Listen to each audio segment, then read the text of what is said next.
100 ఏళ్ళు ఆరోగ్యవంతంగా బతకడం సాధ్యమే అంటారా? ధనం ధాన్యం పశుం బహుపుత్ర లాభం 100 సంవత్సరం దీర్ఘమాయువు. అంటే ఋగ్వేదం రాసిన మహాశయులు అంటే అనాదిగా ఈ సాంప్రదాయం భారతదేశంలో ఉంది. అంటే సార్ ఇప్పటిదాకా మీరు చెప్పిన ఈ స్టాటిస్టికల్ డేటా ఎప్పుడో జమానా లెక్కలా ఇప్పుడు లెక్కలా? ఈ మధ్య కాలంలో లేటెస్ట్ గా అప్పటికంటే ఇప్పటికి 100 ఏళ్ల కన్నా ఎక్కువ బతుకుతున్న వాళ్ళ సంఖ్య ఎక్కువైందని చెప్తున్నారు. తప్పకుండా చెప్పాలి. ఎందుకంటే మనకు ఇండిపెండెన్స్ వచ్చినప్పుడు లైఫ్ ఎక్స్పెక్టెన్సీ అంటే జీవన ప్రమాణం ఎంత ఉందంటే 40 సంవత్సరాలు. ఇప్పుడు సునాయాసంగా 100 years బతకడం జుజుబి అంటున్నారు మీరు. సో అది దానికి ఏమిటి అని మనం తర్వాత మాట్లాడదాం. మర్నామత్ అనేది అసలు తెగ వైరల్ అవుతుంది సోషల్ మీడియాలో, ట్రెండింగ్ నడుస్తున్న టాపిక్ అది. నిజానికి ఏమిటి డోంట్ డై అని ఆయన అమెరికా వ్యక్తి బ్రియాన్ జాన్సన్ ఈ రోజున అసలు ఏంటి సార్ అది? సంవత్సరానికి 2 మిలియన్లు అమెరికన్ డాలర్స్ ఖర్చు పెడుతున్నాడు ఆయన. రే కుర్వెల్ గారు ఈయన 2035 కదా మనిషికి మరణం ఉండదు అని ఒక మాట చెప్పాడు. అంటే కొన్ని నానో రోబోస్ అని వస్తున్నాయి. నానో రోబో అనేది చిన్న రోబో, వాటిని ఛేదించి మళ్ళీ తను వచ్చేస్తుంది. బ్రెయిన్ యాక్టివ్ ఉండాలా, బాడీ యాక్టివ్? బాడీ యాక్టివ్ ఉంటే బ్రెయిన్ యాక్టివ్ ఉంటుంది. అంటే కూర్చొని గేమ్ ఆడుకుంటున్నాం సెల్ ఫోన్ లో, అది మీరు అలవ్ చేస్తారా? చాలా చేయటం. ఒక నిద్ర అన్నిటికంటే ముఖ్యం. నిద్ర పెద్ద ఖర్చు ప్రీమియం అయిపోయింది. సరే అడగచ్చా మిమ్మల్ని? మాట్లాడు, చెప్పండి. మీరు మీ sense of purpose of life ఏంటి సార్? అదే నేను న్యూరో సర్జన్గా, ఎందుకంటే నేను ఏ రోజు డాక్టర్ అవుతాను అనుకున్నాను. చిన్నపిల్లలు పుట్టినప్పటి నుంచి 2 కాళ్ళు కదచ్చలేదు, బ్రెయిన్లో వాటర్ పెరిగింది, ఇలాంటి ఎన్నో అంశాలు ఉన్నాయి. హలో ఎవ్రీబడి, అందరికీ నమస్కారం. Welcome to deep talks with Deepti.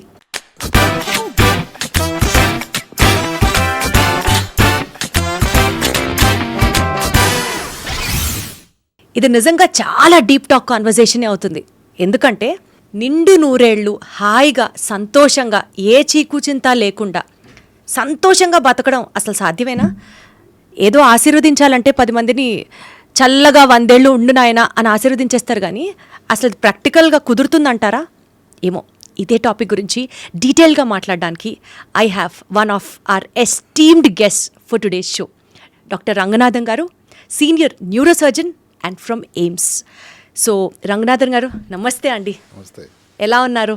Thank you sir. First of all మిమ్మల్ని కలవడం ఇట్ సెల్ఫ్ నాకు చాలా ఆనర్గా, చాలా హ్యాపీగా అనిపిస్తుంది. Glad that weave got connected today sir. God bless you. Thank you so much sir.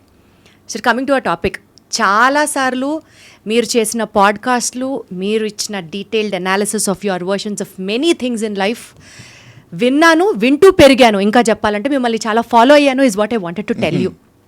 ఈ నేపథ్యంలో ఈరోజు మనం మాట్లాడుకోబోయే సబ్జెక్ట్ 100 ఏళ్ళు సంతోషంగా ఏ చీకుచింత లేకుండా ఆరోగ్యవంతంగా బతకడం చాలా ముఖ్యం అన్నమాట. ముఖ్యం సార్. సాధ్యమే అంటారా? సాధ్యమని చెప్పాలి. నిజానికి ఏమిటంటే ఇది హైందవ సంప్రదాయంలో ఇదేదో కొత్త విషయం కాదు.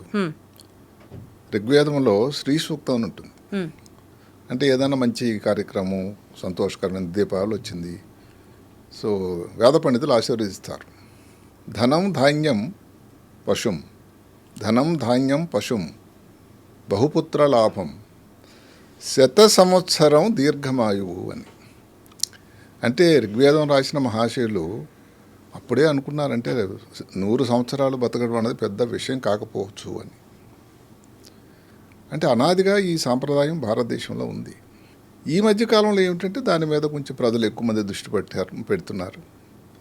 అంతవరకు ఎందుకండి, మీరు 100 సంవత్సరాలు దాటిన వాళ్ళని మీరు గణాంకాలు తీసుకుంటే దక్షిణ భారతదేశంలో ఆంధ్ర రాష్ట్రం అంటే సంయుక్త ఆంధ్ర రాష్ట్రం నంబర్ 1. అవును. సరే, ఎక్కువ జనాభా ఉన్నటువంటి ఉత్తరప్రదేశ్లో దగ్గర 2 లక్షల మంది ఉన్నారు. ఒక జిల్లా తీసుకున్నట్లయితే వెస్ట్ బెంగాల్, పశ్చిమ బెంగాల్లో ఉండేటువంటి నార్త్ 24 పరగనాస్ జిల్లా అని ఉంది.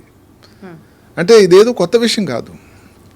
అయితే మారుతున్న పరిస్థితులు, భౌగోళిక పరిస్థితులు, ఆర్థిక పరిస్థితుల వల్ల ఇంకా అందుకోవడానికి కొంత ఎక్కువ ఆస్కారం ఉందని కూడా అనిపిస్తూ ఉంది ఇప్పుడు. అంటే సార్ ఇప్పటిదాకా మీరు చెప్పిన ఈ స్టాటిస్టికల్ డేటా ఎప్పుడో జమానా లెక్కలా ఇప్పుడు లెక్కలా? ఈ మధ్య కాలంలో లేటెస్ట్. కానీ ఒకప్పుడు మన పూర్వీకులు తాతలు బామ్మలు ఆ జనరేషన్ నడిచేటప్పుడు 116 ఏళ్ళు బతికారు, 120 ఏళ్ళు బతికారు, సునాయసంగా వాళ్ళ పనులు చేసుకుంటూ బతికారు అని విన్నాం అలాగా. అంటే సంఖ్య అక్కడ ఏంటంటే ఒకటి మనకు అప్పుడు గణాంకాలు లేవు, సంఖ్యాపరంగా కొంచెం తక్కువ ఉండొచ్చు. ఇప్పుడు ఇంటర్నెట్లు ఇలాంటి మనకి సౌకర్యాలు వచ్చాయి కాబట్టి దాంట్లో వచ్చినటువంటి ఈ వివరాలు. అంటే పోస్ట్ ఇండిపెండెన్స్ కనుక మనం చూసుకుంటే సార్, అప్పటి నుంచి కనుక చూసుకుంటే ఒక లెక్కగా అప్పటికంటే ఇప్పటికి 100 ఏళ్ల కన్నా ఎక్కువ బతుకుతున్న వాళ్ళ సంఖ్య ఎక్కువైందని చెప్తున్నారు. తప్పకుండా చెప్పాలి, ఎందుకంటే మనకు ఇండిపెండెన్స్ వచ్చినప్పుడు లైఫ్ ఎక్స్పెక్టెన్సీ అంటే జీవన ప్రమాణం ఎంత ఉందంటే 40 సంవత్సరాలు ఉంది. ఇప్పుడు సునాయాసంగా ఎక్కువ మంది భారతీయులు 70 సంవత్సరాలు బతుకుతున్నారు. అసలు 70.2. నేనకి ఏం చెప్తానంటే 70 సంవత్సరాలు బతికినప్పుడు 30 సంవత్సరాలు బతకడం ఎంత కష్టం అంటున్నారా? అంటే దానికి కొన్ని ప్రయత్నాలు, కొన్ని విధానాలు, కొన్ని మార్పులు చేర్పులు అవసరం పడుతుందేమో అని. అంటే చెప్పడం ఏంటంటే 70 వరకు వచ్చినప్పుడు 30 కదా మిగిలింది. దానికి ఆఖరిలో కొన్ని స్కోర్ చెప్తాను నేను. క్రెడిట్స్ ఏది బ్యాంకు పరిభాషలో క్రెడిట్స్ డెబిట్స్ అని. సో అట్లా చేసినట్టయితే డెఫినెట్గా 30 చేరడం పెద్ద కష్టం కాదు నాకు అనిపిస్తుంది. సార్ బేసికల్గా ఇప్పుడున్న పొల్యూషన్ లెవెల్స్ కానీ, ఇప్పుడు మనం తింటున్న ఆహారం కానీ, ఇప్పుడున్న స్ట్రెస్ఫుల్ లైఫ్స్ కానీ ఏది కంపేర్ చేసుకున్నా లైఫ్ ఎక్స్పెక్టెన్సీ తగ్గిపోతుంది. ఒకప్పుడు 100 ఏళ్ళు బతకడం హాయిగా బతికేవాళ్ళు, ఇప్పుడు 60-70 ఏళ్ళకే మనుషులు కష్టపడుతున్నారు అని వింటున్నాం. కానీ మనం మాట్లాడుకునే subject is completely different. 100 years బతకడం జుజుబ్బి అంటున్నారు మీరు. అంటే కారణం ఏంటంటే అందులో లేశమంతా నిజము లేకపోలేదు, పూర్తిగా కాదు. ఏ విధంగా అంటే ఇప్పుడు మీరు అడిగిన క్వశ్చన్ ముందుకి ఆరోగ్య ప్రమాణాలు ఎందుకు పెరిగాయంటే ఈ ఇన్ఫెక్షన్ డిజీజెస్ ఏదైతే ఉందో వాటికి మంచి మందులు వచ్చాయి, మంచి వ్యాక్సిన్లు వచ్చాయి, ఆహారం మీద అవగాహన ప్రజలకు వచ్చింది. మంచినీరు తాలూకు ఒకప్పుడు మంచినీరు ఊళ్ళలో ఎక్కడుండేది ట్యాప్ వాటర్, ఎక్కడి నుంచో వెళ్ళి తీసుకొచ్చేవాళ్ళు, దానివల్ల ఏదో ప్రాబ్లమ్స్. సో ఇవన్నీ బాగున్నాయి ఇప్పుడు. అదే కాకుండా ఈ సోషల్ మీడియా ఒక విధంగా నేను మెచ్చుకోవాల్సింది ఏంటంటే సోషల్ మీడియా వల్ల ఆరోగ్యం మీద అవగాహన పెరిగింది. అంటే ఈ ఆహారం తీసుకోవాలి, స్మోకింగ్ చేయకూడదు. అంటే ప్రోగ్రామ్ ఉన్నటువంటి అంతమంది కూడా స్మోకింగ్ చేయడం అంటే ఏదైతే పొగ త్రాగడం మానేయకపోయినా దానివల్ల ప్రమాదం ఉంది సుమా అని ఒక హెచ్చరిక వారి మెదడులోకి చొచ్చిపోతూ ఉంది. అలాగే మద్యం సేవించడం కానీ, సరే మద్యం దానివల్ల పెరిగిందా తరిగింది దానివల్ల కాదు, మొత్తం మీద ఏంటంటే సోషల్ మీడియా ప్రజల లోపలికి ప్రతి ప్రాంతానికి వెళ్ళి చొచ్చుకుపోవడం వల్ల దాని ఉపయోగం కూడా ఉన్నది. తర్వాత ఇప్పుడు కొన్ని జబ్బులకు అప్పుడు ఇంకో వైద్యం లేదని ఉన్నటువంటి ఇప్పుడు ఈ రోజుల్లో అవన్నిటికీ వచ్చాయి. ఉదాహరణకి మీరు ఒకటి తీసుకోండి, ఊబకాయం. సరే కొంచెం తక్కువ మంది ఉండేవాళ్ళు అనుకోండి, ఈ రోజుల్లో ఊబకాయం రొటీన్గా ప్రతి చిన్న ఊర్లో కూడా ఎక్కడెక్కడో దానికి బ్యారియాట్రిక్ సర్జరీ అవుతుంది. ఇట్లా ఏ కష్టానికి దానికి ఆరోగ్య ప్రమాణాలు పెరిగాయి. ఎందుకు అంటే దానికి సరైనటువంటి వైద్యం పరిస్థితులు ఇప్పుడు అందుబాటులోకి వచ్చాయి. అందువల్ల పొల్యూషను ఇవన్నీ స్ట్రెస్ అనేది, అందుకని మనం చెప్పబోయే సూత్రాల్లో కొన్ని దగ్గర ఆఖరిలో కొన్ని 7 సూత్రాలు చెప్తాను నేను. అవి ఇప్పుడు కూడా వదిలించుకోవాలి, చేయగలిగితేనే 30 సంవత్సరాలు వెళ్ళగలం. సో అది దానికి ఏమిటి అని మనం తర్వాత మాట్లాడదాం. ఈ ట్రెండింగ్ ఇప్పుడు ఏమిటంటే అవును సార్, సోషల్ మీడియా అని మీరు నాకు అన్న వెంటనే I was waiting to ask you that. మర్నామత్ అనేది అసలు తెగ వైరల్ అవుతుంది సోషల్ మీడియాలో, ట్రెండింగ్ నడుస్తున్న టాపిక్ అది. వాస్తవానికి ఏమిటంటే ఆ మహానుభావుడు ఎవరైతే ఈ మాటను తీసుకొచ్చాడో నిజానికి ఏమిటంటే డోంట్ డై అని ఆయన అమెరికా వ్యక్తి, మల్టీ మిలియనర్ బ్రియాన్ జాన్సన్. ఈ రోజున బాంబేలో ఉన్నాడు, 4, 5, 6 బెంగళూరు వెళ్తాడు. ఆయన ఒక కాన్సెప్ట్ తీసుకొచ్చాడు, డోంట్ డై అని. దానికి సరే హిందీలో ఏమిటంటే మర్నామత్ అని. ఆయన మీరు నమ్ముతారా, అది బ్రయన్ జాన్సన్ గారు చేస్తున్నటువంటి విషయాలని మనం ఎంత ఆమ్ ఆద్మీ సోకాలు భారతదేశంలో చేయగలరా అనేది కొంచెం మనం ఆలోచించాల్సిన విషయం. అసలు ఏంటి సార్ అది? ఆయన చేస్తున్నది చాలా కొంతవరకు విచిత్రం అనిపిస్తూ ఉంటుంది. ఉదాహరణకి తెల్లవారు 5 గంటలకి తను అలారం లేకుండా లేస్తాడట, 6:15కి బ్రేక్ఫాస్ట్, 11 గంటలకల్లా లంచ్, 9 కల్లా లంచ్, నైట్ తెల్లవారి 11 కల్లా మళ్ళీ డిన్నర్ అయిపోయింది. ఇది ఎంత సాధ్యం? తర్వాత ఆయన చేయించుకునేటువంటి నంబర్ ఆఫ్ టెస్టులు, లేకపోతే వాడేటువంటి మూలికలు కానీ రకరకాల సప్లిమెంట్స్ కానీ అసలు నమ్మశక్యం కానండి. ఒక్క మాటలో చెప్పుకోవాలంటే సంవత్సరానికి 2 మిలియన్లు అమెరికన్ డాలర్స్ ఖర్చు పెడుతున్నాడు ఆయన అంటే మన భారతదేశం తాలూకా రూపాయి మార్పిడిలో చూసుకుంటే దగ్గర 16 కోట్ల పైన రూపాయలు. ఎంతమంది దాన్ని ఖర్చు పెట్టగలరు అని ఒక మాట చెప్పుకున్నాడు ఆయన. ఇప్పుడు ఆయన వయసు 47, ఆయన గుండెట 37 సంవత్సరాలు వయసుది. ఓకే. స్కిన్ అన్నది 28 సంవత్సరాలు. అరే అసలు జుత్తు తెల్ల వెంట్రుకంటూ లేదట. అయితే అంత సింపుల్ కాదని దయచేసి అందరూ గమనించండి. ఏమిటంటే ఈ మధ్యకాలంలో ఆయన హానెస్ట్గా ఒక మాట పెట్టాడు. ఏదో ఫేస్ కోసం ఏవో మందులు వాడి చేసి శుభ్రంగా బ్లోక్ట్ అయిపోయింది. అన్యాయంగా అసలు మళ్ళీ పూర్తిగా రికవర్ అవుతాడా లేదని. ఇవన్నీ కూడా ఏమిటంటే ప్రతి వాళ్ళ దగ్గర కూడా కొన్ని మంచి విషయాలు నేర్చుకోవచ్చు. ఉదాహరణకు 5 గంటలు లేవడం మంచి అలవాటు. ఆయన తీసుకున్న పదార్థాలు ఎక్కువ శాతం అన్ని వెజిటేరియన్. అందరూ 16 కోట్ల రూపాయలు నెలకి ఖర్చు పెట్టి అయితే మెయింటైన్ చేయాలి. సంవత్సరానికి ఖర్చు పెట్టి అయినా కష్టమే కదండి. ఎంతమంది దాన్ని అవన్నీ చేయించుకోగలరు అని చెప్తూ ఆయన చెప్పడం ఏంటంటే డోంట్ డై. ఎందుకంటే ఏ మామూలు కారణాలు వల్ల తర్వాత సరే న్యాచురల్ జీవితాంతం ఏదో బతికుండమని చెప్పడం అతను ఎక్కడ చెప్పడం లేదు అని దానికి ఇవన్నీ కూడా తెల్లవారు లేవడం. ఆయన ఎందుకంటే అది వాళ్ళ అబ్బాయితో వాళ్ళకి రక్తాన్ని స్వయంగా ఎక్కించుకున్నాడట. ఎవరు అడిగారు ఒక ఇంటర్వ్యూరు, మరి మీరు అమెరికాలో ఉండి ఈ క్లబ్లకి లేకపోతే నైట్ అన్నీ చేయాలి కదంటే అవి కూడా చేస్తాను, కానీ నా డిన్నర్ అయితే 11 కదా అయిపోతుంది అంటే అంతా కూడా 6 నుంచి 11 లోపల అన్నీ అయిపోవాలి భోజనం అంతా. ఆ క్యాలరీస్ 1700 అంటే 1900 క్యాలరీస్, 2000 కంటే తక్కువే. ఇవన్నీ ఒక భారతీయులుగా అది చేయడం కొంచెం కష్టం అవుతుంది. దానికి ఆయన ఒక ముద్దు పేరు పెట్టుకున్నాడు, బ్లూ ప్రింట్ అని. అది ఆయనకి ఎందుకు ఆలోచన వచ్చిందంటే భారతదేశంలో దానికి చాలా మార్కెట్ ఉండబోతుంది అని దానికి ప్రచారం కోసం మొన్న బాంబే నగరంలో దిగాడు. రేపు నుంచి చెప్పినట్టుగా బెంగళూరులో ఉంటాడు. చూడాలి ఎలా ఉంటుంది. దానికంటే ఒక 2 శాస్త్రవేత్తలు ఉన్నారండి. అవును సార్, వాళ్ళ గురించే మిమ్మల్ని అడుగుదాం అనుకుంటున్నారు. రే కుర్వెల్ గారు. ఈయన ఒక మంచి కంప్యూటర్ శాస్త్రవేత్త, జూ. ఆయన ఆ మధ్యన అంటే 2035 కల్లా, అందరూ గమనించండి, ఇక్కడ మరణం ఉండదని కాదు, మామూలుగా వయసును బట్టి వచ్చే మరణాలు అంటే ఏదో 70 సంవత్సరాలు 80 సంవత్సరాలు వేసరికి చనిపోవడం అన్నది 2035 కదా, మనిషికి మరణం ఉండదు అని ఒక మాట చెప్పాడు. కానీ దానికి కొన్ని ప్రమాణాలు ఉన్నాయి ఆయన దగ్గర. అది అందరికీ కూడా సాధ్యమేమో కూడా అనిపించేటువంటి మాటలు. అంటే కొన్ని నానో రోబోస్ అని వస్తున్నాయి. ఇప్పుడు ఇంతకుముందు ఏమిటి, క్యాన్సర్కి ఏదైనా వైద్యం చేసేవారు అనుకోండి, రేడియేషన్ ఇచ్చేవారు. రేడియేషన్ ఇస్తే చుట్టుపక్కల ప్రాంతం కూడా కొంత డ్యామేజ్ అయ్యేది. కీమోథెరపీ ఇచ్చేవారు. కీమోథెరపీలు ఏమిటి, ఏదైతే క్యాన్సర్ ఉన్న ప్రాంతం కాకుండా ఇంకా చుట్టుపక్కల ప్రాంతం కూడా దాని ప్రభావం, పెను ప్రభావం వచ్చిన సన్నివేశాలు ఉన్నాయి. నానో రోబో అనేది చిన్న రోబో. ఓకే. అది రక్తం నుంచి పంపిస్తారు. ఓ, అది ఎక్కడైతే అందులో మందు ఉండి ఆ క్యాన్సర్ కణాల సముదాయం ఉందో అక్కడికే వెళ్ళి వాటినే ఛేదించి మళ్ళీ తను వచ్చేస్తుంది. అంటే చుట్టుపక్కల ప్రాంతానికి ఏమాత్రం ప్రమాదం ఉండదు. అలాంటి నానో ర్యాబోస్ వల్ల ఏజింగ్ వల్ల ఏదైతే కణాలు అవన్నీ డ్యామేజ్ అవుతూ ఉంటాయో వాటిలన్నిటినీ ఏర్పాడిస్తుంది. ఈయనకు ఇంకొక మాట ఏమిటంటే ఆయన మంచి సైన్స్ జ్యోతిష్యుడు. ఆయన చెప్పాలి, కంప్యూటర్ జ్యోతిష్యుడు. ఆయన ప్రిడిక్షన్స్ ఏవైతే ఉన్నాయో, అంటే ఎవరో ఈ పలానా వ్యక్తి గెలుస్తాడు అని చెప్పుడు, ఇంకా గేమ్ కాకముందే చెస్ ఛాంపియన్ అవుతాడని అనటోల్ కార్పమ్ అని చెప్పాడు. కంప్యూటర్ ఎప్పుడు వస్తుందని చెప్పాడు. ఇలాంటి చాలా చెప్పాడు ఆయన. అందులో 85% కరెక్ట్ అయినాయి. అందువల్ల ప్రజలకి 2030 సంవత్సరం కోసం అందరూ కూడా ఊపిరి బిగబట్టి చూస్తున్నారు చెప్పినవి.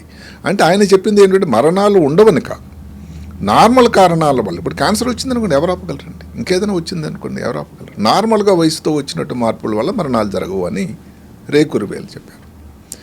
ఇంకా అందరికంటే నాకు భారతదేశానికి సంబంధించి కొంతవరకు అందుబాటులో దగ్గరలో ఉండేది మాట డాన్ బ్యూట్నర్ అని ఒక మంచి వండర్ఫుల్ బుక్ రాశాడు ఆయన. ఆ బుక్ తాలూకా టైటిల్ ఏమిటంటే learn how to live longer from the people who lived the longest. అంటే ఎక్కువ సంవత్సరాలు బతికిన వాళ్ళ దగ్గర నుంచి ఎక్కువ సంవత్సరాలు బతకడం ఎలా నేర్చుకోండి అని. అదే కదా సార్, మన పూర్వీకుల నుంచి మనం చూసి చేస్తున్నది అది. దానికి ఆయన చాలా ప్రయత్నం చేశాడు, మంచి పరిశోధన చేశాడు. నేను దాన్ని నిజంగా చాలా మెచ్చుకుంటాను. దానికి ఆయన పేరు పెట్టాడు బ్లూ జోన్స్ అని. అంటే ఆ ప్రాంతాలకు వెళ్ళాడు ఆయన. అక్కడ ఉండేటువంటి ఎక్కడెక్కడైతే వాళ్ళు ఎక్కువ సంవత్సరాలు బతుకుతున్నారు అక్కడికి వెళ్ళాడు. ఉదాహరణకి ఆ బ్లూ జోన్స్ అన్నవి 5. సరే, ఈ మధ్యకాలంలో 6ది కూడా చేరింది. 5 ఏమిటి? జపాన్లో ఒకహామా, కాలిఫోర్నియా దగ్గర లోమాలిండా, లోమాలిండా, అలాగే ఇటలీలో సార్డినియా, నికోసియా, ఆ తర్వాత ఐకారియా అంటే గ్రీసులోన, ఇవన్నీ ఒక ప్లేస్లకు వెళ్ళి అక్కడ ఎక్కువ సంవత్సరాలు బతుకుతున్నారట. సార్ బేసికల్గా ఎక్కడన్నా ఇండియా పేరు చెప్తారేమో అని వెయిట్ చేశాను నేను. అంటే దాని గురించి కూడా మనం ఇంకొక చెప్పబోతున్నాం. ఏమిటంటే అలాంటి ఆలోచన అన్నది ఇండియన్ శాస్త్రవేత్తలకు ఇంకా రాలేదు కాబట్టి ఇంకా ఆ సమయం వచ్చింది ఇక్కడ కూడాను. ఇప్పుడు ఉదాహరణకి ఇందాక చెప్పుకున్నాము, ఆంధ్రప్రదేశ్లో ఎక్కువ సంవత్సరాలు సెంటినేరియన్స్ ఉన్నారు. మరి ఇక్కడ ఏమిటి స్థితిగతులు, ఎందుకు ఇక్కడ ఇంతమంది ఇక్కడ ఇన్ని సంవత్సరాలు ఉంటున్నారని కొంచెం చూడాల్సిన సమయం వచ్చింది కదా. ఆయన అక్కడికి వెళ్ళి వాళ్ళతో ఉండి వాళ్ళ భోజనం తెల్లవారు నుంచి ఏం చేస్తారు, వాళ్ళ రొటీన్ ఏమిటి, అదే కాకుండా వాళ్ళందరూ గ్రూప్గా కుటుంబంతో ఉంటున్నారా లేదా, చర్చికి ఎన్నిసార్లు వెళ్తారు, లేకపోతే వాళ్ళ ప్రేయర్లో ఏముంటుంది, తెల్లవారు లేచి నుంచి ఏం చేస్తారు, వాళ్ళ ఆహారంలో మార్పులు, ఇవన్నీ ఆయన గమనించాడు. ఈ 5 ప్రాంతాలు ఏవైతే మనం చెప్పుకున్నాం అన్నింటిలో కూడా అలాంటివి అలవాట్లు ఉన్నాయట. ఏమిటవి, వాళ్ళు మొక్క జాతి నుంచి ఏదైతే ఉందో ప్లాంట్ ప్రోడక్ట్స్ ఎక్కువ తీసుకుంటారు, నాన్ వెజిటేరియన్ చాలా తక్కువ తీసుకుంటారు. అలాగే తెల్లవారు లేవగానే ఒక సెన్స్ ఆఫ్ పర్పస్, భగవంతుని నమ్మండి, దేవుడిని నమ్మండి అని. ఏ నమ్మకం రిలీజన్ అయితే అది వేరే ఆయన చెప్పలేదు. అంటే సెన్స్ ఆఫ్ పర్పస్ అంటామంటే నేను ఈరోజు లేచి ఇప్పుడు నా జీవిత అర్థం పరమార్థం ఏమిటి, ఏం చేయబోవాలి, ఎవరికి నేను సాయం చేయాలి, ఎవరికైనా సాయం చేస్తే అది ఒక సంతోషం కదా అని ఒక సెన్స్ ఆఫ్ పర్పస్ ఉండాలి. మనం ఈ డెబిట్స్ క్రెడిట్స్ చెప్పుకున్నప్పుడు ఈ మాట కూడా ఉంది. అలాగే చాలా గట్టిగా నొక్కి ఒక్క అంశం చెప్పిన ఏమిటంటే 4 సార్లు కనీసం టెంపుల్కి వెళ్ళాలట. సో బేసికల్లీ డివోషనల్గా ఎక్కువ కనెక్షన్ ఉండాలి. అందరూ కలిసి భోజనం చేయటం, మనవలు మనవరాళ్ళు పెద్దవాళ్ళు, ఏదైతే పాతకాలంలో హైందవ సంప్రదాయంలో ఏదైతే ఉందో కంబైన్డ్ ఫ్యామిలీ కాన్సెప్ట్ మళ్ళీ ఆయన మాట్లాడాడు. సరే భోజనం చేస్తున్నప్పుడు 80% అన్నది పొట్ట ఖాళీ ఉండాలి, 80% నిండుగా ఉండాలి, పూర్తిగా భోజనం బాగుందని ఎక్కువ కొట్టేయకూడదు. మద్యం సేవించడం గురించి మాట్లాడి అమెరికా వ్యక్తి కాబట్టి మద్యం గురించి కూడా ఏదో వైన్ దానివల్ల ఎంత తాగాలి, ఇలాంటి కొన్ని అంటే అవి మనకి చేయగలమా లేదని తర్వాత మాట్లాడుకుందాం. మొత్తం మీద అలాగని చెప్పాడు. ఆ బ్లూ జోన్స్లో ఉన్నటువంటి వివరాలు ఇవి. సో అందులో కొన్ని విషయాలు మనం పట్టుకోవచ్చు.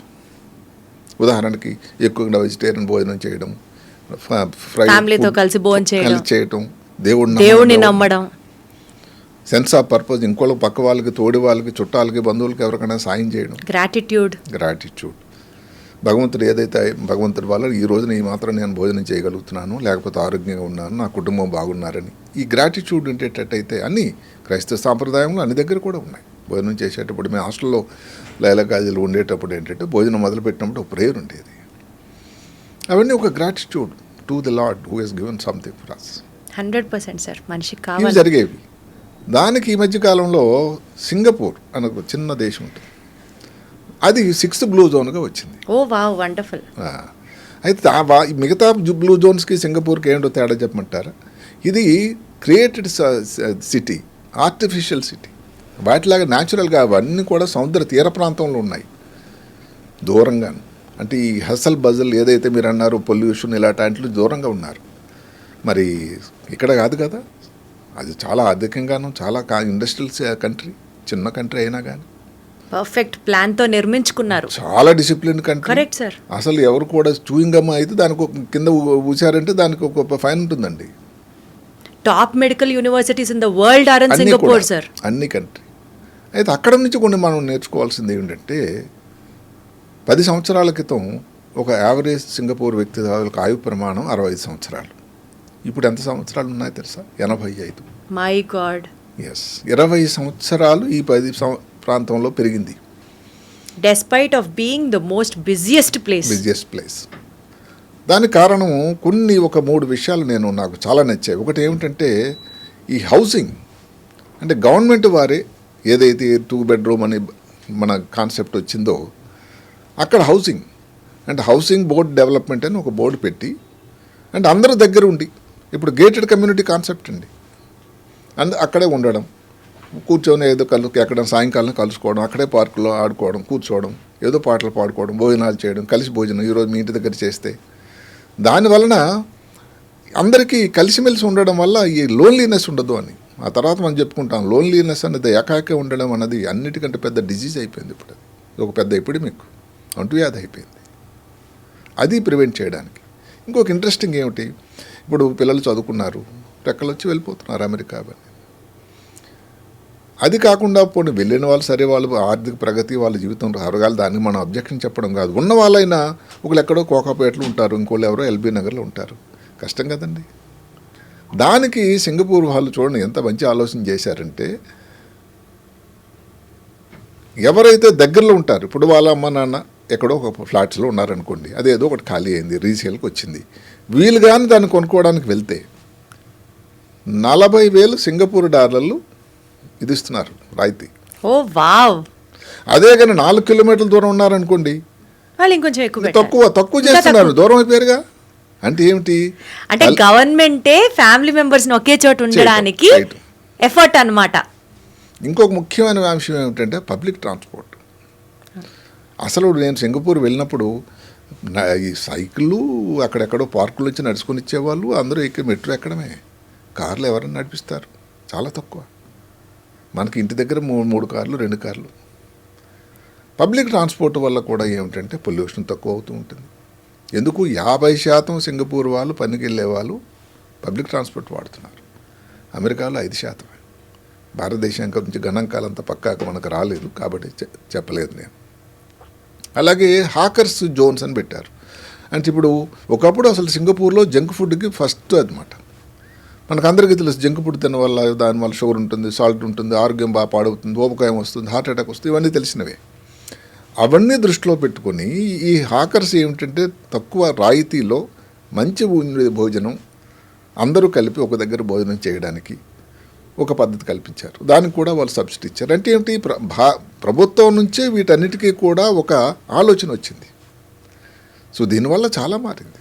క్వాలిటీ ఆఫ్ లైఫ్ బాగుంది అక్కడ. ఆర్టిఫిషియల్ సిటీ, క్రియేటెడ్ సిటీ అయినా కూడా ఆరో బ్లూ జోన్గా ఆ నామకరణం జరగడానికి ఏమిటంటే అంత ఆయుష్ ప్రమాణాలు, ఆరోగ్య ప్రమాణాలు సింగపూర్లో.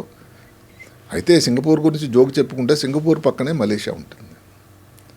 మేము సింగపూర్ వెళ్ళినప్పుడు అక్కడ ఎవరైతే ఉన్నాడో ఈ గైడ్ ఒక మాట చెప్పాడు, సార్ ఫిషింగ్కి వెళ్తే జస్ట్ పక్కన ఒక చిన్న బ్రిడ్జ్ ఉంటుందండి, నడిచి వెళ్ళిపోవచ్చు. సింగపూర్లో చేప నోరు తెరవదు సార్.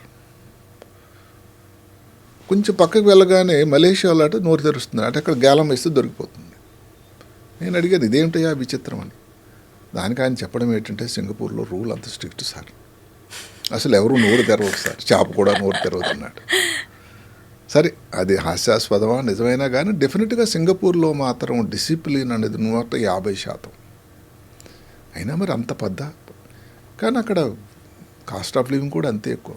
కాస్ట్ ఆఫ్ లివింగ్ అంతే, సంపాదన అంతే, ఎవ్రీథింగ్. ఆ ఎండకు ఆ గాలి ఉండాలి సార్. అయితే ఇవన్నీ ప్రభుత్వం వాళ్ళు కూడా ఇన్ని రాయితీలు ఇవ్వాలి, ఇన్ని చేయాలి, ఇన్ని సబ్సిడీలు ఇవ్వాలి, బికాజ్ ఎవ్రీథింగ్ ఇస్ డిసిప్లిన్.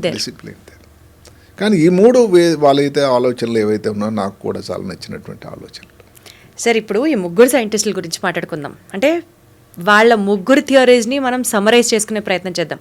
రే కుర్వెల్ గారిది కానివ్వండి, జాన్సన్ గారిది కానివ్వండి, డీన్ బట్టర్ గారిది కానివ్వండి, రంగనాథ్ గారు సమరైజ్ చేసి ఆడియన్స్ కి చెప్పాలి అంటే 7 sutras of life by Ranganath గారు, సప్తపది జీవన సప్తపది ఫర్ 100 years.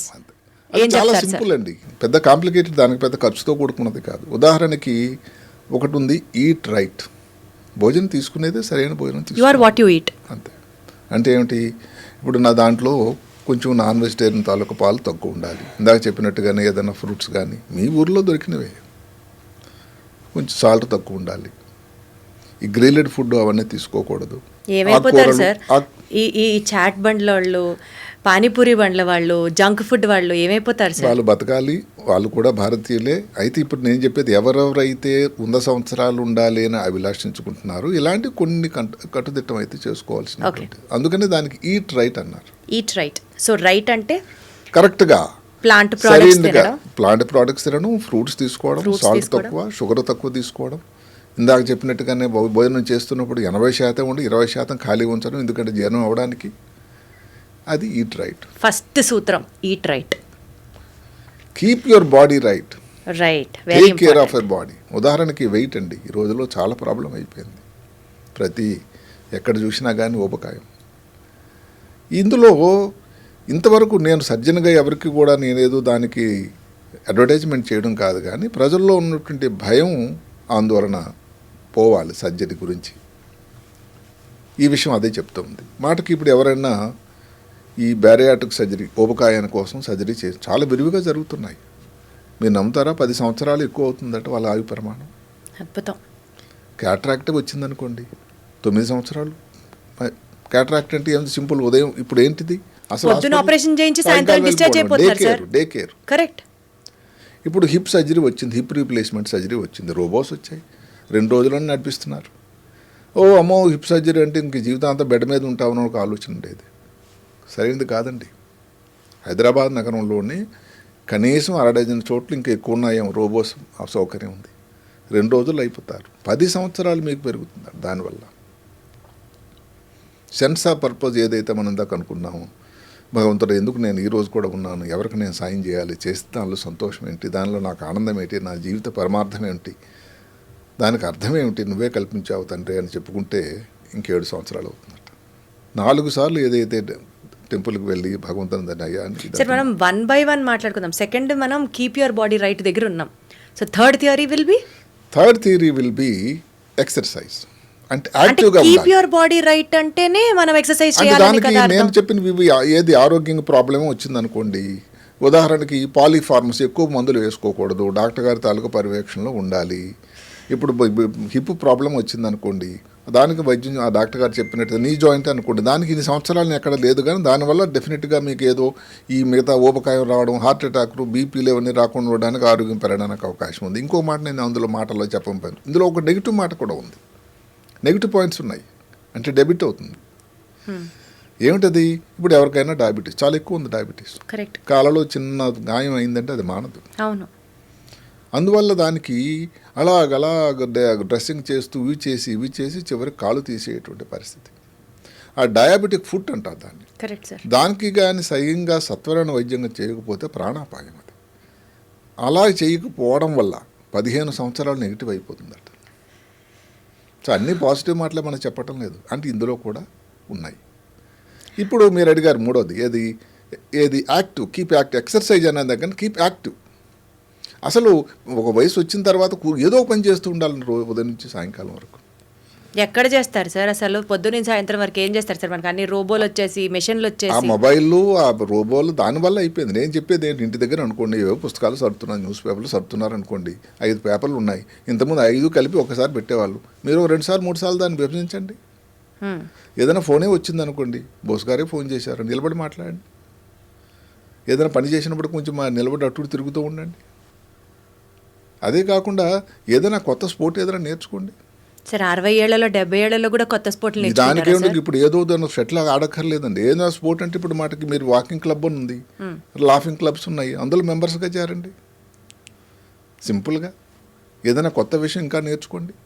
ఇలాంటివి చేస్తుంటే యాక్టివ్ ఉండాలి. దానిలో ఉన్నటువంటి బ్రెయిన్ యాక్టివ్ ఉండాలా, బాడీ యాక్టివ్ ఉంటే బ్రెయిన్ యాక్టివ్ ఉంటుంది.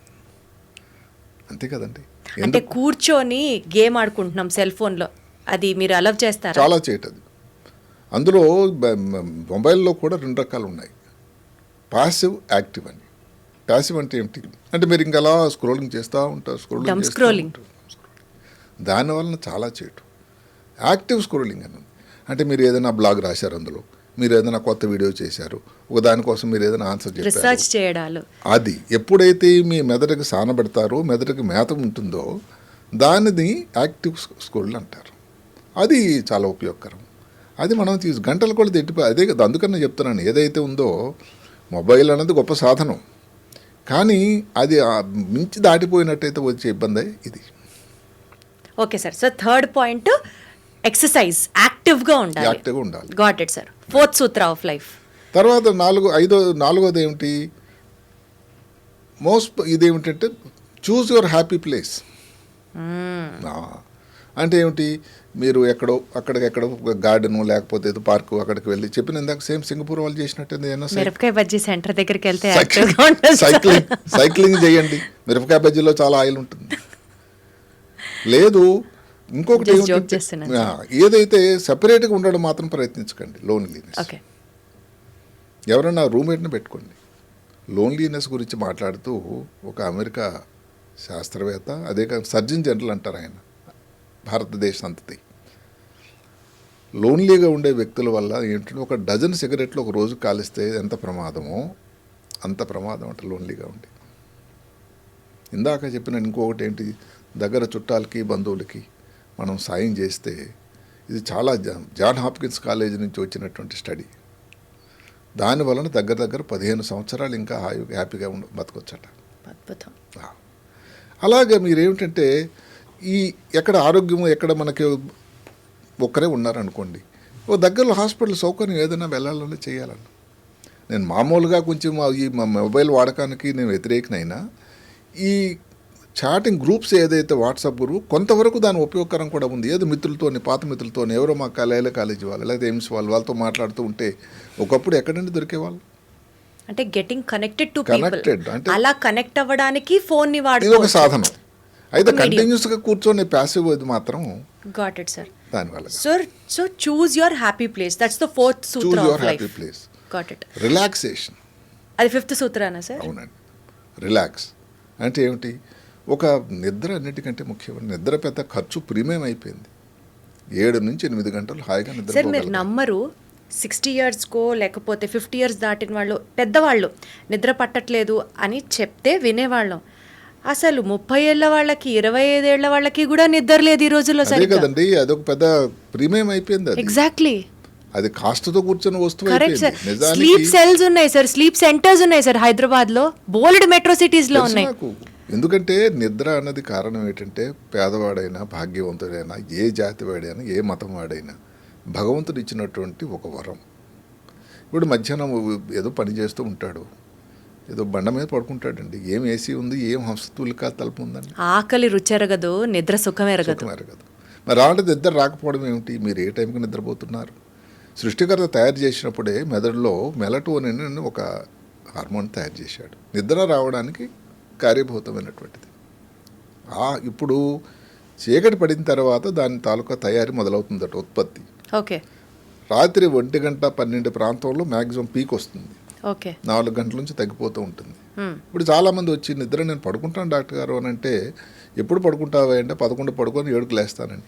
ఎక్కడుందండి మెలటోనిన్? మెలటోనిన్ వెలుతురు వస్తే దాని సెక్రేషన్ ఆగిపోతుందండి, చీకట్లో వస్తుంది.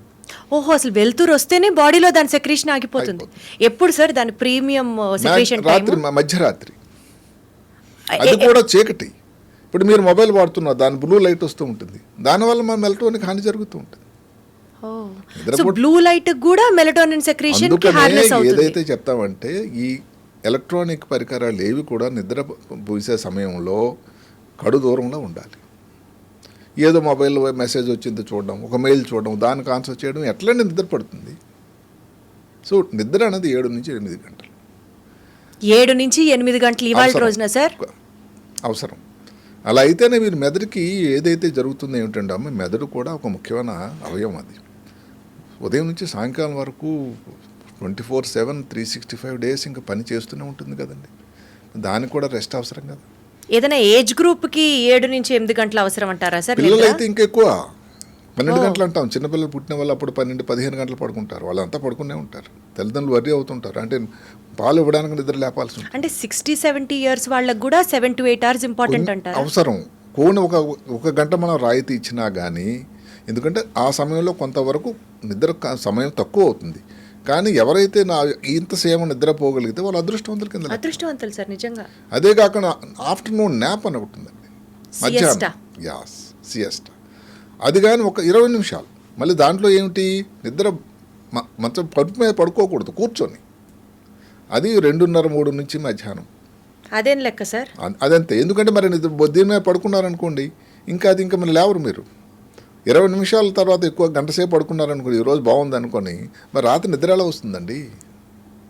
అంటే మధ్యాహ్నం పూట నాపు 20 to 30 minutes ఉండాలంతే. శాస్త్రం ఇది దానే యాప్ అంటారు. అది చిన్న ఈ నిద్ర అనమాట, కళ్ళు మూసుకొని అలా పడుకోవడం, జస్ట్ ఒక చిన్న రెస్ట్ లాగా అంతే.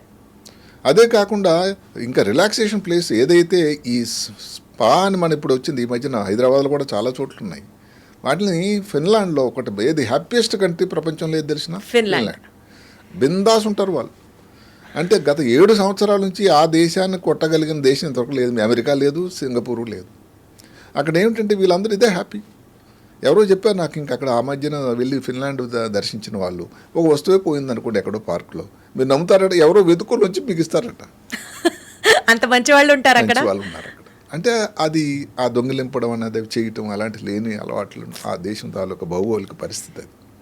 అందులో ఒక ముఖ్యమైన మాట సౌనా, అంటే టెంపరేచరు వెట్ టెంపరేచర్ని రెగ్యులేట్ చేసేటువంటి ఒక దాంట్లోకి ఈ యంగ్స్టర్స్ వీళ్ళందరూ సౌనాకి వెళ్తారట. దానివల్ల పూర్తిగా రిలాక్స్ అయిపోతారు. సరే, సౌనా అన్నది ఇక్కడ లేకపోయినా కానీ స్పా కల్చర్ నెమ్మదిగా అదే వచ్చింది. సోనా బాత్ అంటూ ఉంటారు కదా సౌనా సార్. బాత్ అంటే అదే అక్కడ ఫిన్లాండ్లో ఆరిజిన్ అయింది. దానికి ఒక మంచి మ్యూజికల్ ఇన్స్ట్రుమెంట్ నేర్చుకోండి. మీరేదో సంగీత విద్వాంసులు లేకపోతే ఏదో ఇది ఇవ్వడానికి, ఏదో కచేరీ ఇవ్వడానికి కాదు, అది మీ మెదడుకు సానపడుతుంది. పజిల్స్ ఏమన్నా చేస్తూ ఉండండి. రీడింగ్ ఎక్కువ రీడింగ్ చేయండి. మొబైల్ తగ్గించండి, చదువుకోండి. ఆ అలవాటు రీడింగ్ హ్యాబిట్ మొదలు పెట్టండి. మళ్ళీ స్ట్రెస్ అన్నది తీసేయండి. అందుకనే ఇప్పుడు అందరికన్నా నేనేదో అంటాను, షుగర్ తక్కువ, yes, less sugar, salt less, stress less, అట్లా ఇప్పుడు ఇన్ని అసలు చెప్పొచ్చు మనకు కావాలంటే. ఎక్సర్సైజ్, స్పోర్ట్స్, ఎస్, ఇవన్నీ చేస్తూ రిలాక్సేషన్ వస్తుంది కదా. సార్ నేను correct me if I'm wrong, మీరు డాక్టరు, ఎస్పెషలీ న్యూరో సర్జన్ కాబట్టి అడుగుతున్నాను సార్ ఈ పాయింట్. బుక్స్ చదవమంటున్నారు మీరు, బట్ చాలామందికి ఫోన్ చూస్తున్నాం అనుకోండి సార్, ఇట్లా స్క్రోల్ చేస్తూ చేస్తూ చేస్తూ ఉంటే ఆర్టిఫిషియల్ ఇంటెలిజెన్స్ వచ్చిన తర్వాత, సే ఫర్ ఎగ్జాంపుల్ మనకేదో ఒక సబ్జెక్ట్ నచ్చింది, మనం లైక్ చేసాము, షేర్ చేసాము. Because of the artificial intelligence మనం ఏ టాపిక్ అయితే చూసి హ్యాపీ ఫీల్ అవుతున్నామో అవే వస్తూ ఉంటాయి మనకి ఫోన్లో కూడా. ఓకే, అవి చూస్తూ ఉండడం వల్ల ఇన్స్టెంట్గా మనకి తెలియని ఒక ప్లెజర్, ఒక తెలియని గ్రాటిఫికేషన్ వచ్చేస్తూ ఉంటుంది. అంటే మనం హ్యాపీ ఫీల్ అయిపోతున్నాం. మీరు ఇందాక చూస్ హ్యాపీ ప్లేస్ అన్నప్పుడు నాకు ఫోన్ చూస్తే హ్యాపీనెస్ వస్తుంది సార్. నాకే కాదు, here I represent the society. ఇక్కడ ఇష్యూ వల్ల ఏమిటంటే ప్రతి ఏదైనా సాధనానికి కూడా దాని మంచి ఉంటుంది. ఒకటి ఆస్పెక్ట్ అది. రెండో ఆస్పెక్ట్ ఏమిటి, దానివల్ల మీ ఇద్దరికి చేటు అవుతూ ఉంటుంది. అదే కాకుండా ఎవరితో మీరు కలవరు. మీరు ఆ కూపస్థ మండపంలాగా ఫోను అక్కడే కూర్చుంటారు. ఆ ఇన్స్టెంట్ గ్రాటిఫికేషన్లో ఎడిక్షన్ ఉందంటున్నారా? అది ఎడిక్షన్. అది దీనివల్ల కూడా ఏమిటంటే అది లిమిట్గా మీరు చేయగలిగితే ఓకే, దానివల్ల కూడా దాని ఉపయోగం ఉంటుంది. సో ఒక రకమైన రిలాక్సేషన్. ఇప్పుడు రిలాక్సేషన్ అనేది మీకు ఏది రిలాక్సేషన్, ఇంకొకరికి ఏది రిలాక్సేషన్ వేరే వేరే ఉండొచ్చు. Got it. అది ఒక పద్ధతి. సో 5 అయిపోయినాయి. ఇంకా 6వది ఏమిటంటే సెన్స్ ఆఫ్ పర్పస్. ఇందాక మనం చెప్పుకున్నాం, sense of purpose in life. Yes, ఎవరికైనా తోడి వాళ్ళకి సాయం చేయాలి. అసలు నేను ఎందుకు ఈ న్యూరో సర్జన్ అయ్యాను, లేకపోతే ఇంకేదన్నా సర్వీస్ ఎందుకు చేశాను, ఎంతమందికి ఏం చేయాలి, ఇంకెన్నాళ్ళు చేస్తే దాని సంతోషం, ఆర్థికంగా మనకు వచ్చినటువంటి ఉపయోగం కన్నా ఆ సంతోషం మనసులో నిండుగా ఉండడం వల్ల ఆయు ప్రమాణాలు పెరగడానికి అవకాశం ఉంటుంది. సరే, చాలా మాట్లాడడం, చెప్పండి. What is the purpose of your life sir? మీరు మీ sense of purpose of life ఏంటి సార్? అదే, నేను న్యూరో సర్జన్గా ఎందుకంటే నేను ఏ రోజు డాక్టర్ అవుతాను అనుకోలేదు. ఓకే, ఎక్కడో చిన్న మారుమూరు గ్రామంలో పుట్టిన నాకు అది చుట్టుపక్కల వాళ్ళని డాక్టర్ చదివితే ప్రజలకు సేవ చేయొచ్చు, దానివల్ల ఎంతోమందికి ఆరోగ్యం ప్రమాణాలు ఇవ్వడానికి మీకు అవకాశం ఉంటుందని ఎక్కడో చదివాను, విన్నాను. అప్పటి నుంచి నాకు ఎంతో ఉత్సుకత. ఆ తర్వాత న్యూరో సర్జన్ అన్నది నేను ఆరోగ్య రంగంలోని డాక్టర్గా అడుగుపెట్టిన మొట్టమొదటి డిపార్ట్మెంట్ న్యూరో సర్జరీ. అక్కడ ఒక మహానుభావుడు ఉండేవాడు. ఆయన దగ్గర న్యూరో సర్జరీ ఎంత సీరియస్గా ఉన్న పేషెంట్లు కానీ మనం సరైన వైద్యం సక్రమంగా సరైన రీతిలో చేయగలిగితే వాళ్ళ తాలూకా రికవరీ ఎంత బాగుంటుందంటే అసలు మ్యాజికల్గా అనమాట. సో నేను కూడా న్యూరో సర్జన్ ఇంతమందికి చేయగలిగితే ఎంత బాగుంటుందో. సీరియస్ యాక్సిడెంట్ అయింది, ఒక బ్రెయిన్లో ట్యూమర్ వచ్చింది, బ్రెయిన్లో యాబ్సెస్ వచ్చింది, చిన్నపిల్లలు పుట్టినప్పటి నుంచి 2 కాళ్ళు కదచ్చలేదు, బ్రెయిన్లో వాటర్ పెరిగింది, ఇలాంటివి ఎన్నో అంశాలు ఉన్నాయి. ఏదన్నా చేయగలిగి వాళ్ళ తర్వాత ఇప్పుడు మటుకు నేను 42 సంవత్సరాల నుంచి న్యూరో సర్జరీ ఎక్స్పీరియన్స్. హైదరాబాద్ నగరంలో 37. ఇప్పుడు 30 సంవత్సరాల క్రితం నేను ఆపరేట్ చేసిన పేషెంట్ వచ్చి, సార్ మీరు నాకు ఆపరేట్ చేశారు, నా భార్య నా పిల్లలను చూపిస్తుంటే ఎంత సంతోషం, దానికి ఎన్ని కోట్లు వస్తే దానికి సరిపోతుంది చెప్పండి. సో ఇది సెన్స్ ఆఫ్ పర్పస్ అంటే. ఇప్పుడు ఒకళ్ళు వక్త లేకపోతే పొలిటీషియన్ ఏదన్నా ఏ రంగంలోనే సాయం చేయొచ్చు, సేవ. ఆ సెన్స్ ఆఫ్ పర్పస్ ఉండాలి. So sense of purpose in life అంటే బేసికల్గా 10 మందికి ఉపయోగపడి హెల్ప్ అయ్యే యాక్టివిటీ చేయడాన్ని sense of purpose in life అంటారు. Got it sir. తర్వాత ఇంకోటి Last theory. లాస్ట్ది భగవంతుడి దర్శనం. దానివల్ల అందరిని కలిసిమెలిసినట్టు అవుతుంది. రోజు ఏదైతే ఆ దేవుడు ఇచ్చారో ప్రసాదించాడో అయ్యా నీకు అది గ్రాటిట్యూడ్ కింద 4 సార్లు వెళ్ళి నమస్కారం చేయడం. తిరుమలలో 1,00,000 కొలది భక్తులు సరే ఎక్కడ బెత్లెహేం వెళ్తారు, ఇంకో దగ్గర మక్కా వెళ్తారు. ఇంతమంది అనే కష్టాలు కోర్చి లేకపోతే హజ్ యాత్ర మీరు చూస్తూ ఉంటే అంత వేడిలో అసలు మాడిపోతారని అనుకుంటే మరి ఇంతమంది భక్తులు ఆ నమ్మకంతో వెళ్తున్నారంటేనే ఆ పరమాత్మ ఎక్కడో ఉన్నాడు, దానివల్ల మంచి జరుగుతుంది మా కుటుంబానికి అనేటువంటి ఆ నమ్మకం. మరి ముస్లిం సోదరులు నమాజ్ 5 సార్లు చేయడం, ఇంకా ఎక్కువ సార్లు చేయడం దీంట్లో. అదే కాకుండా శనివారం ఉపవాసాలు ఇవన్నీ కూడా ఇందాక ఏదైతే మనం చెప్పుకున్నామో సేమ్ అవన్నిటికీ ఒక నాంది ప్రస్తావన ఇవన్నీ కూడా. అందువల్ల ఏమిటంటే నేను చెప్పేది భారత ప్రభుత్వం ఏంటంటే దీనికి కొన్ని సౌకర్యాలు ఏదైతే ఉదాహరణకి ఇప్పుడు ఓల్డ్ పీపుల్కి జెరియాట్రిక్ వార్డ్స్ అని వచ్చాయి. ఏంటి సార్ అది? జెరియాట్రిక్ హాస్పిటల్ అంటే 60 పైబడి ఉండే వృద్ధుల కోసం వాళ్ళ తాలూకా ఆరోగ్య పరిస్థితి జెరియాట్రిక్ వార్డ్. ఓకే. అలాగే మన నిమ్స్లో కూడా ఉంది. ఫస్ట్ హాస్పిటల్ అనేది రికార్డ్ వచ్చింది ఏమిటంటే భారతదేశంలో ఎయిమ్స్లో స్టార్ట్ చేశారు ఈ కొత్త ప్రభుత్వంలో. ఆ ఏజ్ గ్రూప్ వాళ్ళకు ఉండేటువంటి ఇబ్బందులను దృష్టిలో పెట్టుకుని చేసినటువంటి ఒక విభాగం. చిన్నపిల్లలకి ఎలాగైతే పిడియాట్రిక్స్ అంటారు, జెరియాట్రిక్స్ అంటే పెద్దవాళ్ళ కోసం. సో అలాంటి వాళ్ళని దృష్టిలో పెట్టుకుని కొన్ని కార్యక్రమాలు చేయాలి. ఇప్పుడు తల్లిదండ్రులు ఏకాక అయిపోవడం వల్ల ఇందాక చెప్పుకున్నాం లోన్లీనెస్ వల్ల వాళ్ళకి ఇబ్బంది వస్తూ ఉంది. అందువల్ల దగ్గర వాళ్ళ పిల్లలు ఇందాక ఏదైతే సింగపూర్ గవర్నమెంట్ ఇన్సెంటివ్ ఏదైతే ఇస్తున్నారో వాళ్ళ తల్లిదండ్రుల దగ్గరికి కానీ వాళ్ళ ఇల్లు కానీ తీసుకునేటట్టయితే 40,000 సింగపూర్ డాలర్స్ దూరం వెళ్ళిపోతే తగ్గిపోతుంది సుమా. సో ఇవన్నీ కొన్ని ఇన్సెంటివ్ ఇలాంటి క్రియేట్ చేయాలి. ఈ హౌసింగ్ ఏదైతే ఉందో అందరూ చుట్టుపక్కల సమాజంలో ఒక దగ్గర అంటే బై ఫోర్స్ అన్నా కానీ అందరూ ఒక దగ్గర ఉంటారు. లేకపోతే ఎక్కడో ఒక ఐసోలేటెడ్ ప్లేస్లో ఉంటే ఎప్పుడు కలుస్తారండి ఏకాగ్గానే ఉండడం. ఇలాంటివన్నీ కూడా ఆ ప్రాంతం నుంచి మనం నేర్చుకోవడం. ఇప్పుడు ఈ 5 బ్లూ జోన్స్లో కలిసి అందరూ భోజనం చేయడం, అందరూ కలిసి భోజనం చేస్తారు. ఇంట్లో డైనింగ్ టేబుల్ మీద కలిసి తినడానికి కుదరట్లేదు. అలాంటప్పుడు మరి ఇంకెక్కడ ఇప్పుడు అంటే మనం అనుకుంటాం కానీ సార్ ఇలాంటి చిన్న చిన్న acts of love and kindness between the family members కూడా లైఫ్ ఎక్స్పెక్టెన్సీని పెరగడానికి కారణాలు అవుతాయంటే నాకు ఆశ్చర్యంగా ఉంది. లేదు, ఇవి చిన్న విషయాలే అయితే ఏదో చిన్నది ఏదో బిందువులాగా సముద్రం అవుతుందిలాగా ఇవన్నీ కానీ ప్రాక్టీస్ చేయగలిగితే ఇవన్నీ సైన్స్ ప్రకారం ఆధారాలతో కూడినటువంటి విషయాలు కాబట్టి తీసిపడడానికైతే లేదు. ఎవరైతే దీనిని ఆ విధంగా చేయగలిగితే ఆచరించగలిగితే డెఫినెట్గా ఇందాక మనం చెప్పుకున్నట్టు ఉదాహరణకి బ్యారియాట్రిక్ సర్జరీ చేయించుకున్నారు అంటే మనం ఇప్పుడు డెబిట్స్ క్రెడిట్ స్కోర్ వేసుకుందాం సార్. అంటే ఏమిటి, బ్యారియాట్రిక్ సర్జరీ చేయించుకుంటే 9 సంవత్సరాలు 9-10 సంవత్సరాలు. క్యాట్రాక్ట్ అందరూ భయపడతారు, క్యాట్రాక్ట్ అమ్మో ఏమైనా కంట్లో పాడిపోతే. డెబిట్స్ మాట్లాడుకుంటే సార్ బేరియాట్రిక్ సర్జరీ గురించి దాంట్లో ఉన్న దాన్ని రిస్క్ అంటే మీరు చూస్ చేసుకున్నట్టు ఇప్పుడు ఒకప్పుడు బ్యారియాట్రిక్ సర్జరీ కన్నా ఇప్పుడు ఏమిటంటే అది చాలా విరివిగా సెటిల్ ఒక స్టాండర్డైజ్డ్ అయింది. కాంప్లికేషన్ చాలా తక్కువ. అంటే సర్జరీ అంటే ఏ కాంప్లికేషన్ లేదని కాదు. అయితే అక్కడ ఆ 5%, 3%, 2% గురించి మాట్లాడతారా, 95% ఉపయోగం గురించి మాట్లాడతారు. అలాగే బ్యారియాట్రిక్ సర్జరీ దానివల్ల మీకు గుండెపోటు రావడం కానీ, షుగర్ రావడం కానీ, బీపీ రావడం కానీ ఎంత తగ్గిపోతుంది, మీ ఆరోగ్యం పెరగకపోవడానికి ఏమవుతుందండి. అదే మీరు కదలికితే ఇది అయిపోతుంది కదా, మీకు హిప్ పని చేయట్లేదు, అక్కడ ఇన్ఫెక్షన్ ఏదో వచ్చింది, డాక్టర్ గారు సర్జరీ చెప్పినా చేయించుకోవట్లేదు, 10 సంవత్సరాలు మీకు లాస్ అయిపోయినట్టేగా. కాలు మీకు ఇన్ఫెక్షన్ వచ్చింది, చూద్దాం దానికి మీరే వైద్యం చేసుకుంటుండే 15 సంవత్సరాలు లాస్ అయిందిగా. నీ జాయింట్ ఆపరేషన్ ఇప్పుడు ఎన్ని జరుగుతున్నాయంటే రోజుకి 100 జరుగుతున్నాయి హైదరాబాద్లోనే. ఎందుకు అన్నట్టు దానివల్ల కదలిక ఉంటుంది. ఎందుకంటే నొప్పి వల్ల అలాగ కూర్చుని ఉండిపోవడం అయిపోయింది. దాని తోడు ఈ టీవీ వచ్చిన తర్వాత చూడడము, ఇంకా బొబ్బకాయం రాకేమవుతుంది, ఇంకా జాయింట్లు ఇంకా స్టిఫ్ అయిపోతాయి. ఇంకా ఈ చెప్పినటువంటి దాని తాలూకు వచ్చిన ఇబ్బందులన్నీ కూడా పెరుగుతూ ఉంటాయి. ముందు చెప్పినటువంటి లైఫ్ స్టైల్ డిజీజ్ ఏమిటవి, షుగర్, బీపీ, ఊబకాయం, హార్ట్ అటాక్, ఇవన్నీ కూడా ఇప్పుడు యాక్టివ్గా మీరు ఉండేసరికి అలా రావడానికి అవకాశం ఎక్కడ ఉందండి. ఎవరైతే యాక్టివ్గా ఉండగలిగితే ఉదయం నుంచి సాయంకాలం వరకు ఏదో పని కావాలని ఏదో రన్నింగ్ రేసు లేకపోతే ప్లే గ్రౌండ్లో ఫుట్బాల్ ఆడమని కాదు 70 అప్పుడు యాక్టివ్గా ఉండేసరికి ఇవన్నీ ఇబ్బందులు కానీ తగ్గిపోతాయి కదండి. సార్ ఇప్పుడు మార్కెట్లో ఏదో ఏజ్ రీడిఫైనింగ్ మెడిసిన్స్ అని చెప్పి, దాని తర్వాత ఏజ్ రివర్సింగ్ టెక్నిక్స్ అని చెప్పి, దానికోసం మందులు అని చెప్పి ఇట్లా బోల్డ్ సోషల్ మీడియాలో ట్రెండ్ అవుతున్నాయి, మందులు వచ్చాయి.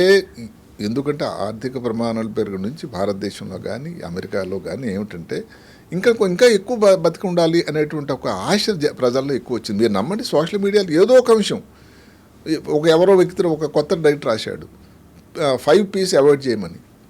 వాళ్ళ టాంగో అని. ఆయన ఇటాలియన్ బేసికల్లీ. ఆయన వచ్చి అమెరికాలో సెటిల్ అయ్యాడు.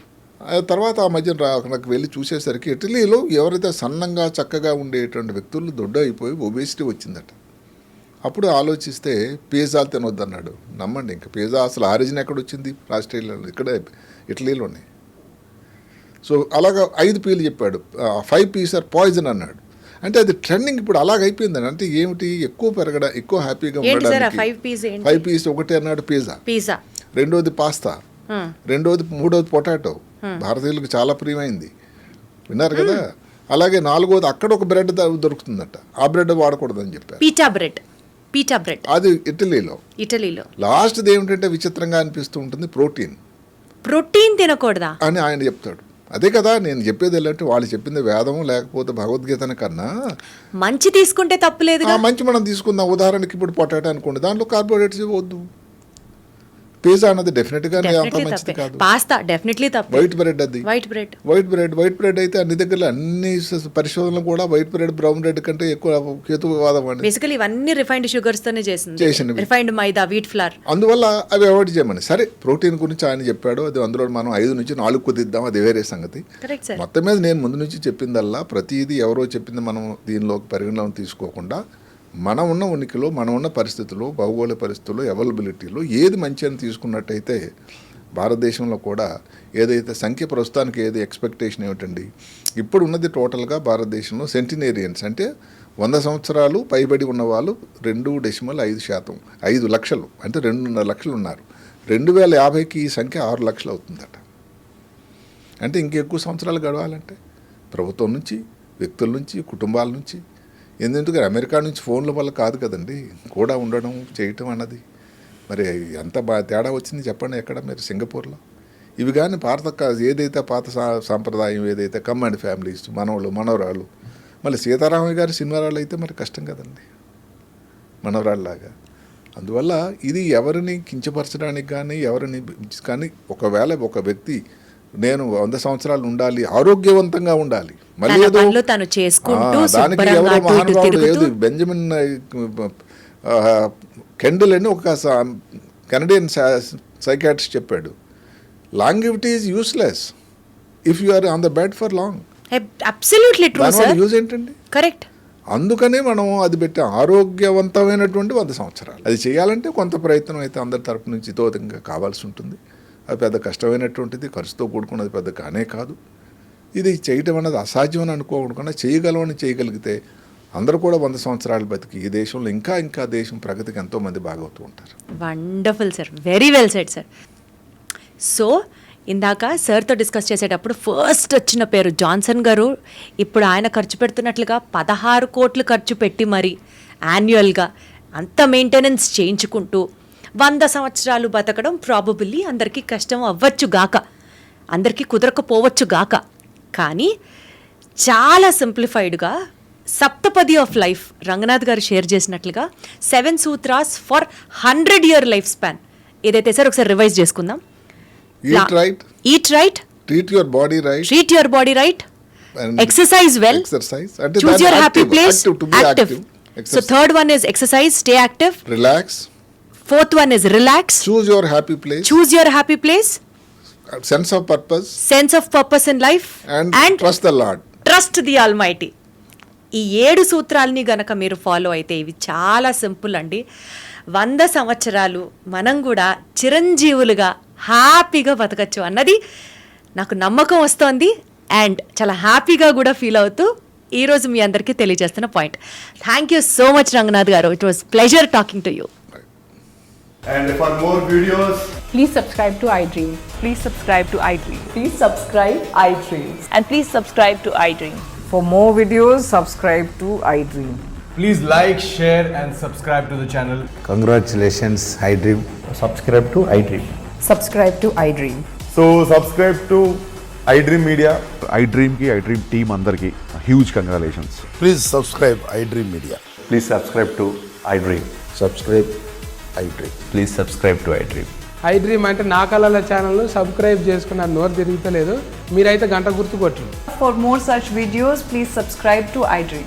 Subscribe to iDream. Please subscribe to iDream. Please subscribe iDream Media. Please do subscribe to iDream. Please subscribe to iDream Media. For best entertainment and information, please subscribe iDream. And don't forget to subscribe to iDream.